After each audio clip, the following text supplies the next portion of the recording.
आप सभी व्यूअर को मेरा नमस्कार, आदाब एवं सत श्री अकाल। कल जो मैंने यूनिक केस सीरीज़ का हमारा 16th केस था उसके बारे में आज चर्चा करेंगे, उसके बारे में डिटेल में डिस्कशन करेंगे और थोड़ी सी अपनी समझ बनाने की कोशिश करेंगे कि एक्चुअली में उस केस में हुआ क्या था। एक्चुअली में जो हमारे यहाँ गाय होते हैं, भैंस होते हैं, इसमें बहुत सारे हमारे इक्टोपैरासाइट्स होते हैं। अगर ऑल ओवर इंडिया की बात करें तो लगभग 64 स्पीसीज जो टिक के होते हैं, उनकी वजह से हमारे यहाँ जो पशु होते हैं उसमें पैरालिसिस होती है। और ये जो 64 स्पीसीज है, इसमें से हमारा जो 7 है वो आइक्सोडिड जनरा का होता है और 8 हमारे ऐसे होते हैं जो आर्गोसिड जनरा के होते हैं। ये सारे टिक्स जो होते हैं ये ऑल ओवर वर्ल्ड की बात की जा रही है, लेकिन इंडिया में ऐसे टिक जिनकी वजह से हमारे यहाँ पशु में पैरालिसिस होती है, टिक फीवर होता है, इनका थोड़ा सा सीक्वेंस समझिएगा। ये पहले फीवर कैच करते हैं और उसके बाद ये क्या करते हैं, चूँकि ये जो इनकी सलाइवा होता है, इनकी जो लार होता है, उसमें न्यूरोटॉक्सिन्स होता है और यही न्यूरोटॉक्सिन्स जब जाता है तो मोटर पैरालिसिस करता है, मतलब हमारी जो न्यूरॉन्स होते हैं उनको डिस्ट्रॉय करता है, जिसकी वजह से धीरे धीरे हमारा जो पशु होता है पहले कमज़ोर होता है और उसके बाद वो पैरालिसिस में चला जाता है। एक्चुअली में इंडिया में टिक पैरालिसिस या टिक टॉक्सिकोसिस जो होता है उसमें से 7 ऐसे स्पीसीज होते हैं जिनका मेन इन्वॉल्वेशंस होता है, जिसमें आइक्सोडेस आता है, डर्मासेंटर आता है, एम्ब्लायोमा आता है, रिफिसिफेलस आता है, हीमोफाइसेलिस आता है, आक्टोबियस आता है और लास्ट में अर्गस आता है।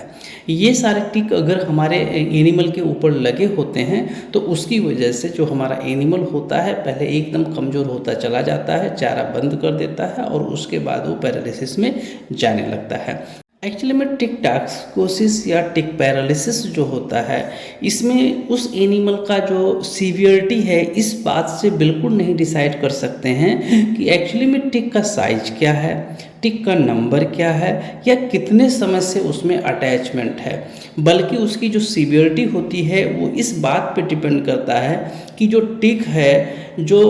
न्यूरोटॉक्सिन्स रिलीज कर रहा है उसका रिलीज करने का रेट क्या है और उसका वॉल्यूम क्या है और साथ में उस एनिमल का इम्यूनिटी लेवल क्या है। ये सारे फैक्टर डिसाइड करते हैं कि उस केस में या जो भी एनिमल्स में ये प्रॉब्लम्स आ रही है उसकी सीवियरिटी कितनी कम समय में कितना ज़्यादा सीवियर हो जाएगा। अगर उसका इम्यूनिटी लेवल बहुत अच्छा होगा तो इसका इफ़ेक्ट जो आएगा वो कई बार लग जाता है, महीनों लग जाता है इसका इफ़ेक्ट आने में। लेकिन अगर उसकी इम्यूनिटी लेवल कमज़ोर होती है तो उसमें ये केस आपको 3 से लेकर के 7 दिन के अंदर इसके सिम्टम्स देखने को मिल जाते हैं।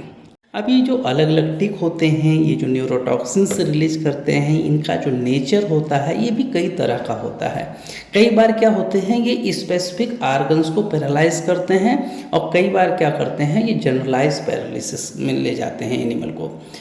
तो अगर हम स्पेसिफिक आर्गन्स की बात करते हैं तो आप देखेंगे कि कई बार आपको कार्डियक पैरालिसिस मिलेगा, ईयर बेस पैरालिसिस मिलेगा, यूरिनरी ब्लैडर का पैरालिसिस मिल जाता है, लंग का पैरालिसिस मिल जाता है, इसोफेगस का पैरालिसिस मिल जाता है। अगर स्पेसिफिक आर्गन्स में पैरालिसिस होता है तो ये सारे जगह होते हैं जहाँ पे पैरालिसिस काज होता है और ये जब पैरालिसिस में जाता है एनिमल तो कई बार जो पशुपालक होता है या जो हमारे फील्ड में काम करने वाले लोग होते हैं एक्चुअल में जान ही नहीं पाते हैं कि इस एनिमल्स को हुआ क्या है, इसकी डेथ जो हुई वो क्यों हो गई। एक्चुअली में फील्ड लेवल पे जो टिक पैरालिसिस होता है या टिक टॉक्सिकोसिस होता है उसके ऊपर अपना टेंटेटिव डायग्नोसिस बनाने के लिए जब हम पशुपालक से वार्ता करते हैं तो पशुपालक से वार्ता करते समय जो विशेष आपको ध्यान देना होता है वो ये ध्यान देना होता है कि जो टिक उसके ऊपर लगे होते हैं उनकी हिस्ट्री के बारे में ज़रूर जानें। कई बार क्या होता है कि जो एनिमल होता है पहले ट्रीटमेंट करा चुका होता है, उसकी वजह से उसके शरीर में टिक नहीं मिलते हैं तो आपका दिमाग उधर की तरफ नहीं जाता है। इसलिए हिस्ट्री ज़रूर लें और उसमें ज़रूर पूछें क्या इसके ऊपर कभी इक्टोपैरासाइट्स ज़्यादा लगे हुए थे। अगर लगे हुए थे तो उधर की तरफ अगर एनिमल पैरालिसिस में जा रहा है तो उसके बारे में ज़रूर ध्यान दें, क्योंकि वही आपका लाइन ऑफ ट्रीटमेंट डिसाइड करेगा। इसके अलावा ज़्यादातर केस में आपको उस केस में देखेंगे ही कि उस एनिमल के ऊपर बहुत सारे टिक लगे हुए हैं और स्पेशली जो मैं देखा हूँ कैटल्स में इसके रिजल्ट ज़्यादा अच्छे निकल के आते हैं और बफेलो में इसका जो रिजल्ट होता है बहुत इसकी जो प्रोग्नोसिस होती है काफ़ी पुअर होती है। उसका वजह क्या होता है कि हम तक या जो भी इस केस के बारे में जानते हैं उन तक वो पशु पहुंचने में बहुत समय लगा देता है। मतलब पशुपालक जान नहीं पाता है और उसके लोग बेसिकली डायग्नोसिस नहीं क्लियर कर पाते हैं, और जिसकी वजह से उसकी सीवियरिटी इतनी ज़्यादा हो जाती है कि वो एनिमल को बचा पाना मुश्किल होता है। लेकिन फील्ड कंडीशंस में अभी तक हमने जितना काम किया है उसमें मैंने ये देखा है कि अगर सही समय पे अगर हमारा पशु हमको मिल जाता है और हमारा टेंटेटिव डायग्नोसिस सटीक सेट हो जाता है तो वो पशु एकदम से सही हो जाता है, जैसा कि केस में था। इस केस में जो मुझे मेनली जैसे ही मैं गया उसमें जो टिक होते हैं, स्पेशली उनका जो बॉडी स्ट्रक्चर होता है, हम लोग एक्चुअली में उसको पहचानते हैं। उसको पहचान करके ही जान जाते हैं कि इसमें ये प्रॉब्लम्स होती है। लेकिन ऐसे जो फील्ड में काम कर रहे हैं वो उस पैरासाइट को, उस टिक को देख करके एक्चुअली में उनको आइडिया नहीं होता है और वो पता भी नहीं लगा सकते हैं। तो अगर इस तरीके का कोई केस फील्ड कंडीशंस में ऐसे व्यक्ति को मिलता है जो प्रैक्टिस करते हैं,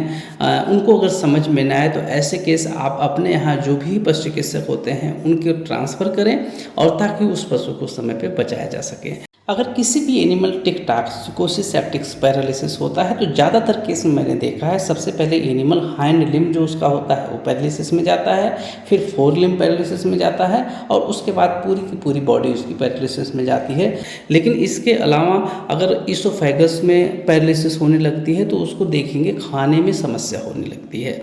वो जब भी चारा खाएगा, आप पशुपालक आपको हिस्ट्री में बताएगा कि खाना तो खाता है, चारा वो लेता है, लेकिन मुँह से तुरंत निकल जाता है, मतलब वो अंदर नहीं ले पाता है। दूसरी एक चीज़ और मिलेगा, अगर उसके हमारा जो एयरवे होता है, जो विंड पाइप होती है, जो हमारा ट्रैकिया होता है, अगर इसकी पैरालिसिस होगी तो उसको सांस लेने में प्रॉब्लम्स आएगी।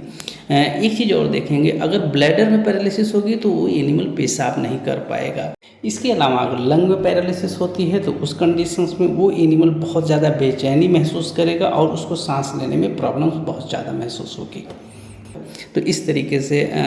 हमारे अलग अलग आर्गन्स में अगर टिक टॉक्सिकोसिस वजह से अगर पैरालिसिस होती है तो इस तरीके से हम अपना टेंटेटिव डायग्नोसिस बना सकते हैं। अब टिक टॉक्सिकोसिस या टिक पैरालिसिस का ट्रीटमेंट जानने से पहले यदि अभी तक आपने हमारे चैनल को सब्सक्राइब नहीं किया है तो उसको सब्सक्राइब जरूर कर लें, साथ में बेल आइकन को जरूर प्रेस कर दें ताकि कोई भी इन्फॉर्मेटिव वीडियो हमारे चैनल पर अपलोड हो उसका नोटिफिकेशन आपको तुरंत मिल जाए। एक्चुअली में किसी एनिमल को अगर टिक पैरालिसिस हो गया है, टिक टॉक्सिकोसिस हो गया है, तो ज़्यादातर जो अगर हम अमेरिकन कंडीशंस में आपको बताएं, जो अमेरिका और ऑस्ट्रेलिया में इसका पैटर्न चलाया जाता है ट्रीटमेंट का, उसमें पहले स्टेप में टिक को रिमूव किया जाता है और दूसरे स्टेप में वहाँ पे एंटीटॉक्सिन्स बेसिकली वहाँ पे बने होते हैं, उसका यूज किया जाता है, जिसकी वजह से उस एनिमल में बहुत जल्दी रिकवरी मिलती है। हमारे यहाँ एंटीटॉक्सिन्स इसका अवेलेबिलिटी नहीं है, इसलिए हम लोग उसका शॉर्टकट मेथड अपनाते हैं। तो उसका तरीका क्या होता है, सबसे पहले टिक को रिमूव करते हैं, और टिक को रिमूव करने के लिए क्या होता है, अपने यहाँ चाहे आइवरमेक्टिन होता है उसका यूज किया जाता है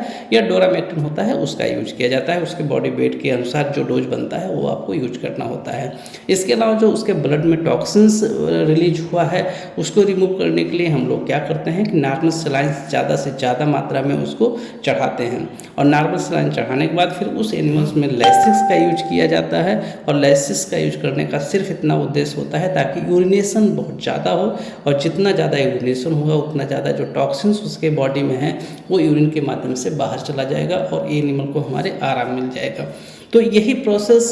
हमको कई बार क्या होता है, एक दिन में हमको रिजल्ट मिलता है, कई बार ऐसे होता है जब उसमें सीवियरिटी ज़्यादा होती है तो हमको एक हफ्ते तक, ये मैंने देखा है, मुझे करना पड़ा है कि उसको फ्लूइड देना रहता है और उसके बाद फिर उसको यूरिनेशन कराना रहता है। तो इस तरीके से हम इस तरीके के केस को हम हैंडल कर सकते हैं। इतनी देर तक हमसे जुड़ने के लिए आप सभी व्यूअर का बहुत बहुत धन्यवाद। जय हिंद, जय भारत।